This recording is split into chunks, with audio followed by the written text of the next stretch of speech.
Since none of us can actually go to the movies, and what I'm missing is real movie night popcorn, I caked a popcorn bucket cake because I want to feel like I'm at the movies when I'm on my couch.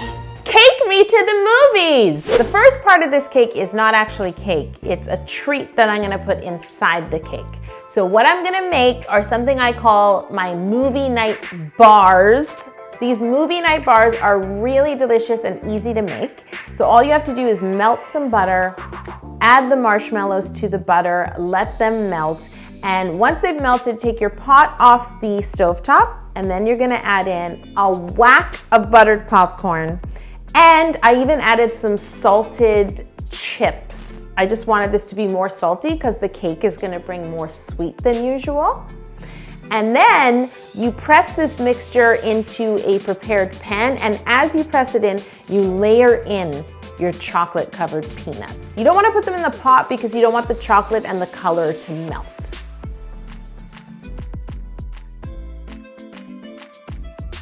Put these aside to set completely at room temperature. So when I go to the movies, my favorite thing to eat is a bag of buttered popcorn, and then I dump a bag of chocolate covered peanuts inside, and you eat that all together. It's delicious. So I wanted to infuse that flavor into this cake. It's troubling though when you share it with your son and he tries to pick out all the chocolate. Then you're just back to popcorn, which is not the point. My movie night bars are setting in their pans. I'm gonna move on to cake. To make this cake, I baked 9.5 pounds of my ultimate chocolate cake. I baked it in 3 round pans, and I can layer each cake into 2, which will give me a total of 6 layers of cake. It's time for Sir Squeeze to come in and simple syrup all of my cake layers. He does such a good job, doesn't he? He does. He's such a movie star. He really is. He's a movie star. It's time to fill and stack these cakes along with the movie night discs. I want to take a bite right now. As far as I'm concerned, this video is done. I don't really know why I had to go any further. I think we need to bring back the drive-in. I know drive-ins still exist out of the city. I personally think they're overrated. I'm sorry, what? It's never the same. It's not as dark. The audio's not as good. The screen is like not as clear. I'm just saying a drive-thru might be better than my couch. That's all I'm saying. No, maybe if we were like a celebrity with like a movie theater in our homes. Correct. Oh, you don't have one? I have 2. No. I'm stacking this cake as 2 cakes to begin with, and I'll put them together later on. And I'm stacking them upside down. As you know, most of the time when I make something that's top heavy, I begin by making the cake upside down. So stay tuned for the flip.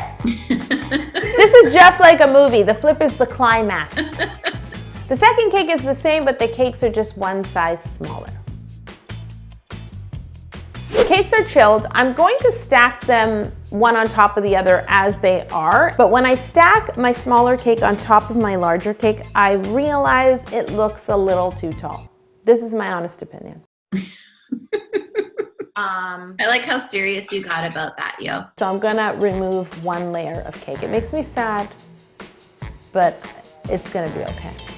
So I'm carving this cake in an A-line shape, just like the letter A. That means it's more narrow at the top and wider at the bottom. And I do this slowly, and I make cuts that overlap, and I go all the way around the cake. This is honestly one of the easiest ways to carve a cake as opposed to like a shape that you're copying. This cake was difficult because it was kind of hard to cut through the discs. You know what it was? It was those peanuts. Every time my knife hit a peanut, it was like a snag. And once you're happy, you can unstack your cakes.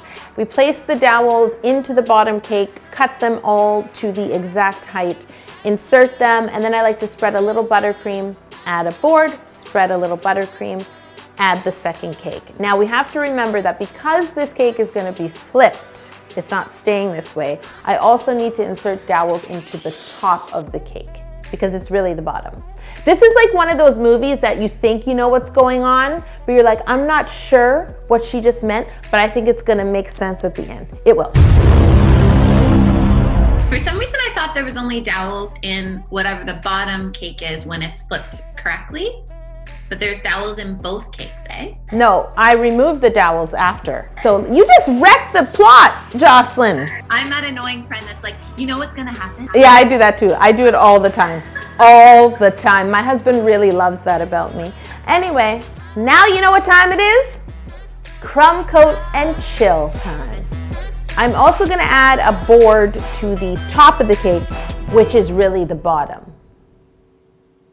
See, this is getting very like Inception. It's not that deep, but I know why this sounds confusing.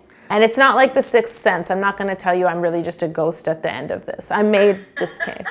I'm sorry to anyone who hasn't seen that movie. That movie was so good. It's time to ice this cake again with Italian meringue buttercream.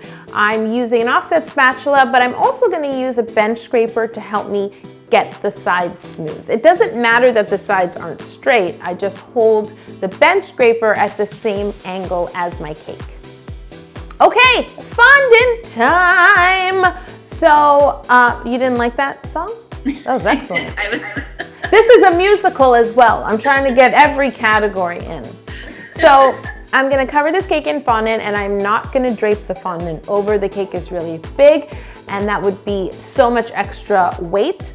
I'm going to wrap this cake in fondant. And I'm confident that later on I can hide the seam with one of my stripes.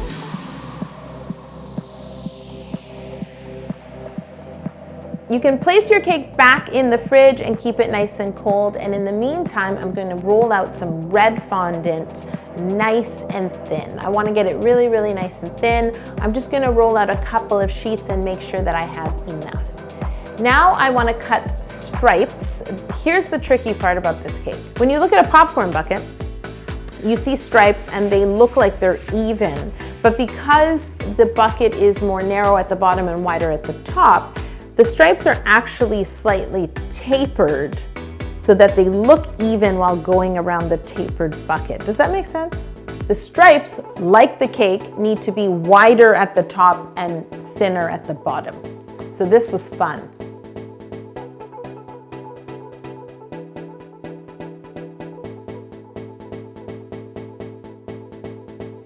My angled stripes are all cut. I'm going to work on the logo, which is just that simple classic circle that says popcorn in the middle. So for the circle, I'm using 2 circle cutters to create a ring of red fondant. And for the popcorn, I'm using some letter cutters that I have. I really like the font. They'll fit into the circle. So I'm gonna cut out the word popcorn. Now it's time to line all this up on the bucket. So I'm going to use a fabric measuring tape on my cake, and as I said, I like to make the marks by breaking it down. First I mark halfway, then I mark halfway of both halfways, and then in between. And for the top of the cake, you can do this by creating a little template. Just cut out a circle of parchment that's the same size as the cake and fold it into the sections. And then you can place that on top and use that to mark, because it's really hard to hold your fabric measuring tape at the top without it slipping, and you don't want to put any knuckles or indents in the cake. Now we can glue the stripes to the cake. I'm using a little bit of clear piping gel. If your piping gel is ever too thick, you can always dilute it with a little bit of water. I find that really helps. And also make sure when you start applying your stripes, you start from the back. This way, we know we cover up the seam. So I start with the back stripe, and then I like to alternate. I'll do 2 stripes on the right, and then 2 stripes on the left, and then 2 stripes on the right. And this way, if the measurements aren't perfect, you can keep an eye on that as you're going around, as opposed to going in one direction and realizing, uh-oh. This way, you're giving yourself room to adjust. And most importantly, make sure, because the cake is upside down, that the wider part of your stripe is at the bottom. But when I get to the front, I need to make sure to leave off the final 2 stripes. Where the stripes end right now, they're gonna just touch and overlap the logo. So I'm gonna use that circle cutter and just sort of toggle it back and forth and cut out the excess fondant. This is really gonna help me place the circle in the right spot. So once again, piping gel is glued. So what I like to do is actually pick it up on the cutter, bring it up to the cake, and then use my fingertip to help center it and glue it in place.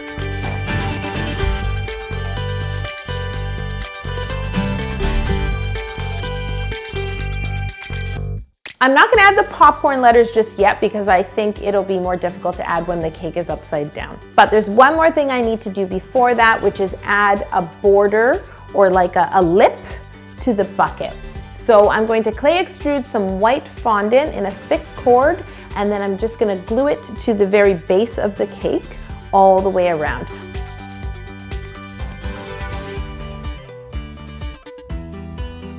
Okay, it's time.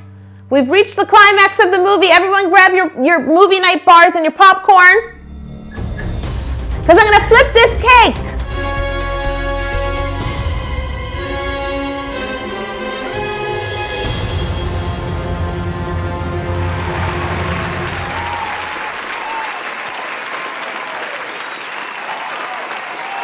Nobody saw it coming. No one saw it coming. Except for all the people who you told like 5 minutes ago. No, that was a slight foreshadowing. That's what we call it in the movies, Jocelyn. So it's time to glue those letters inside the circle. I always use a ruler to measure, and I start with the center letter. I'll lay like the O and the R first, and then the C and the N. And that way it's easier for you to adjust than if you just started on one side and went across. Okay, so now there's something else unexpected. This was supposed to be unexpected, but you wrecked it, Jocelyn. I'm going to remove the top dowels because they don't need to be there. They were just there for support while I was decorating. Really, it's the bottom dowels that are helping to support the top part of the cake. You know what this popcorn bucket is missing? A little popcorn? Popcorn.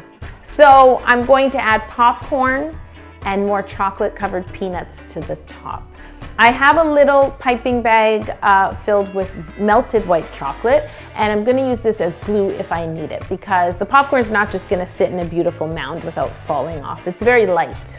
So I don't wanna see the chocolate, so what I do is first I line up the popcorn around the edge so we don't see any seams, and then I sort of fill in the center with a pile, drizzle on white chocolate, throw on some chocolate covered peanuts, add more popcorn, and just build it up to a nice mountain. Don't forget, we have new Bake You Happy live tutorials every single week. We've been doing live streams on every kind of baking you can imagine, from cookie decorating to cakes. So check the link below to see what classes are available.